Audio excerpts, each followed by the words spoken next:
Assalamualaikum warahmatullahi wabarakatuh. Halo semuanya, perkenalkan nama saya Alisa Naila Husna dengan NIM 2510538 dari program Studi Administrasi Pendidikan. Nah, pada video kali ini saya akan membahas materi berjudul Implementasi RKS, RKAS, dan RAB sebagai instrumen perencanaan pendidikan. Adapun tujuan pembelajaran dari video ini adalah yang pertama yaitu memahami konsep perencanaan pendidikan melalui RKS, RKAS, dan RAB. Dan yang kedua yaitu menjelaskan tahapan perencanaan pendidikan secara sistematis. Dan yang terakhir yaitu menganalisis penerapan RKS, RKAS, dan RAB dalam praktik di satuan pendidikan. Diharapkan setelah menonton video ini, kita tidak hanya memahami konsepnya, tetapi juga mampu melihat implementasinya secara nyata di sekolah.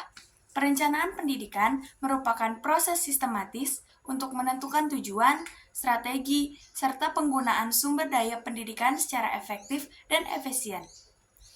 Dalam konteks satuan pendidikan, perencanaan ini diwujudkan melalui RKS, RKAS, dan RAB.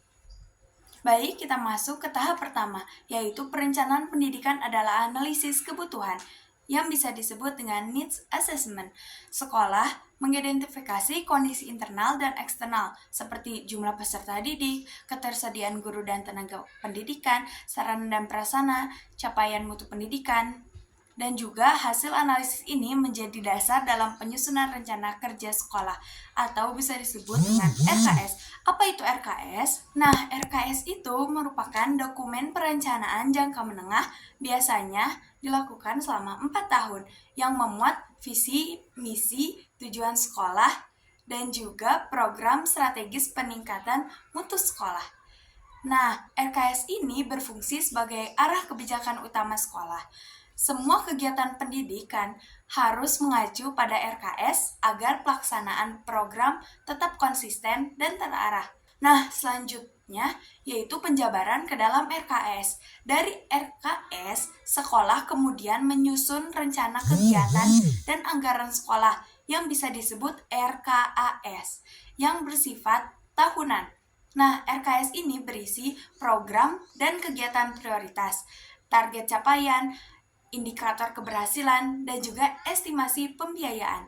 RKS ini menjembatani antara perencanaan strategis dan pelaksanaan operasional di sekolah. Tahap berikutnya adalah penyusunan rencana anggaran biaya yang biasa disebut dengan RAB. RAB merinci kebutuhan biaya setiap kegiatan meliputi sumber dana, jenis pengeluaran, dan juga besaran anggaran. Nah, RAB ini memastikan bahwa pengguna dana sekolah bersifat akuntabel, transparan, dan efisien. Apa sih akuntabel, transparan, dan efisien itu? Ketiga itu adalah prinsip utama, yaitu transparan, akuntabel, dan partisipatif. Transparan itu proses perencanaan dan penggunaan anggaran dilakukan secara terbuka dan dapat diketahui oleh pihak terkait. Contohnya seperti ini. Kemudian, akuntabel berarti setiap kegiatan dan penggunaan dana dapat dipertanggungjawabkan sesuai dengan rencana dan aturan yang berlaku. Kemudian yang terakhir, partisipatif. Berarti perencanaan pendidikan melibatkan berbagai pihak di sekolah, sehingga keputusan yang diambil sesuai dengan kebutuhan bersama. Di tahap terakhir ini saya akan membahas pelaksanaan program serta evaluasi. Evaluasi dilakukan untuk menilai kesesuaian antara rencana dan realisasi, kemudian efektivitas penggunaan anggaran, dan yang terakhir dampak program terhadap mutu pendidikan. Nah, evaluasi ini tidak hanya dilakukan di akhir tahun saja, tetapi juga secara berkala melalui monitoring dan supervisi. Apa sih monitoring itu?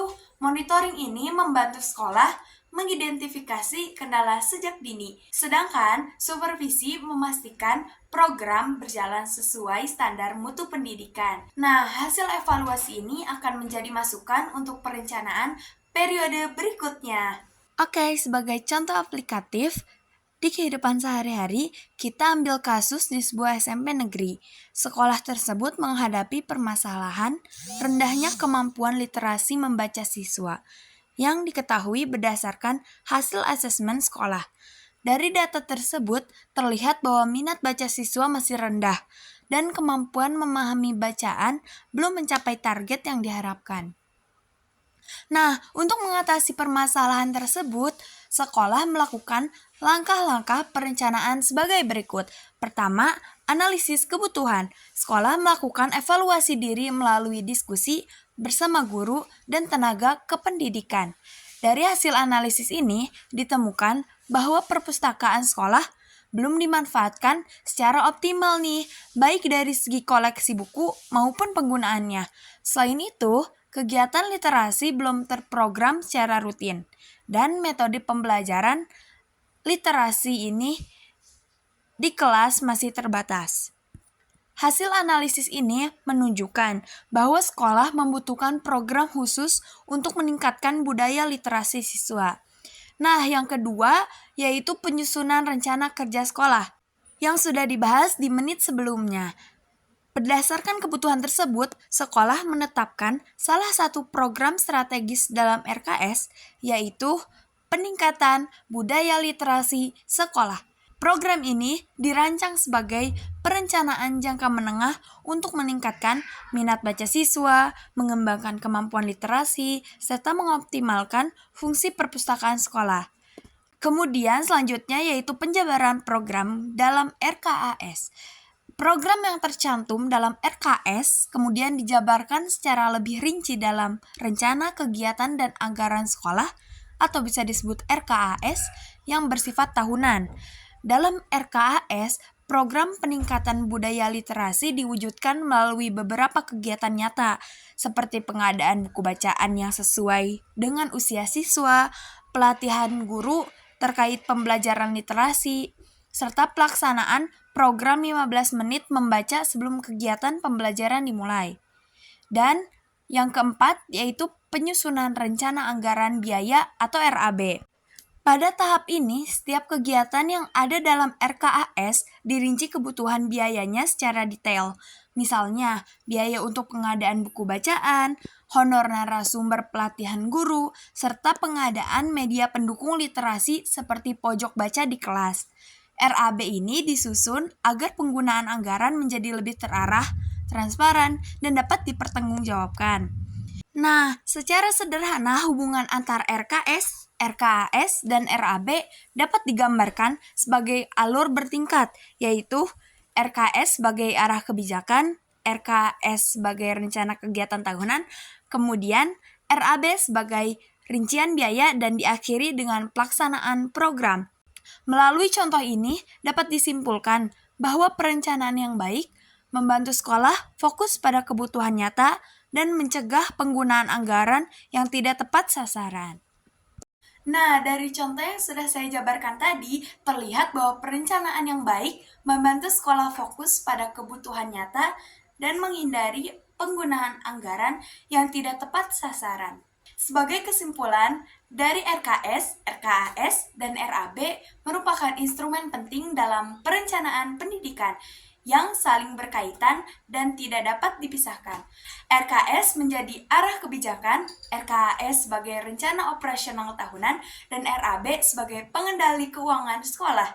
Perencanaan pendidikan yang efektif akan membantu satuan pendidikan mencapai tujuan secara sistematis, efisien, dan berkelanjutan.